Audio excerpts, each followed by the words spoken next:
दोस्तों, पौराणिक काल में ऐसे कई योद्धा हुए हैं जिन्हें उनकी वीरता, शौर्य और दिव्य शक्तियों के कारण आज के युग में भी याद किया जाता है। जिसमें एक नाम है सूर्यपुत्र कर्ण और दूसरा नाम दैत्यराज शंखचूड़।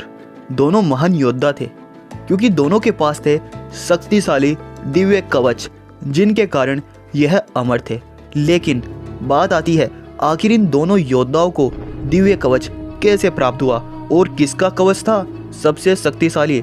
लेकिन वीडियो में आगे बढ़ने से पहले अभी आप चैनल पर नए हैं तो चैनल को सब्सक्राइब जरूर करें। दोस्तों, इस वीडियो में हम बात कर रहे हैं शंखचूड़ और सूर्यपुत्र कर्ण की। दोनों महान योद्धा थे, दोनों के पास दिव्य कवच था जो उन्हें अमरता का वरदान देता। किंतु अमर होने के बाद भी इन योद्धाओं का वध कैसे हुआ, किसका था इतना भयंकर षड्यंत्र कि अमर योद्धाओं का भी वध कर दिया गया, चलिए जानते हैं। सबसे पहले हम बात करेंगे सूर्यपुत्र कर्ण की। दोस्तों, महाभारत का युद्ध का नाम जब भी आता है, कुरुक्षेत्र युद्ध का नाम जब भी आता है, सूर्यपुत्र कर्ण को सदैव याद किया जाता है। उनकी दानवीरता के लिए, उनके कौशल और उनके शौर्य के लिए। कहा जाता है माता कुंती ने अज्ञानवश सूर्यदेव से कर्ण को प्राप्त किया था, किंतु जब उन्हें अपनी भूल का एहसास हुआ तो उन्होंने कर्ण को त्याग दिया। तभी से कर्ण के पास थे भगवान सूर्यदेव के दिव्य कवच कुंडल, जो भगवान सूर्यदेव ने अपने वरदान स्वरूप कर्ण को उनकी रक्षा के लिए सदा सदा के लिए प्रदान किए थे। इसीलिए महाभारत के युद्ध में भी कहा जाता है दुर्योधन ने कर्ण की शक्ति और उनकी वीरता को देखकर उन्हें अपना मित्र बनाया था और कर्ण ने अपनी मित्रता का एक एक कर्ज दुर्योधन के लिए समर्पित कर दिया। कहा जाता है महाभारत के कर्ण इकलौते योद्धा थे जिनके पास शक्तिशाली दिव्य कवच और कुंडल थे, जिनके रहते उस युद्ध क्षेत्र में कर्ण को कोई पराजित नहीं कर सकता। इसीलिए कहा जाता है महाभारत के युद्ध में कर्ण ने हर एक उस योद्धा को चुनौती दी जो सबसे शक्तिशाली था। स्वयं अर्जुन को भी कर्ण ने महान चुनौती दी, जिसके साथ स्वयं श्री कृष्ण थे।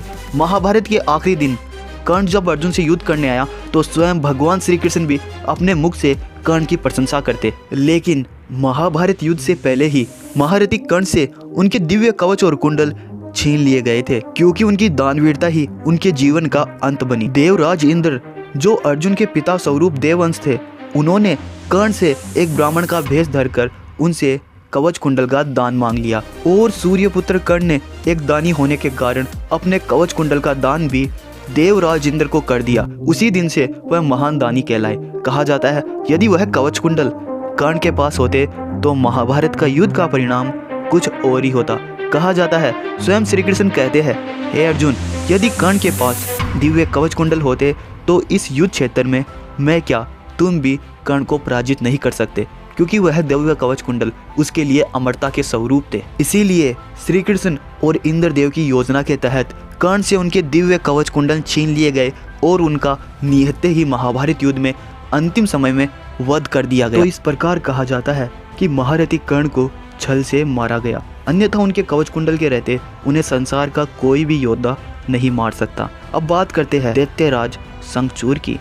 शंखचूड़ भी कर्ण के समान कवच से रहित और महाशक्तिशाली योद्धा था। आखिर इसका जन्म कैसे हुआ? शिव महापुराण के अनुसार पौराणिक समय में दैत्यराज दम हुआ करते।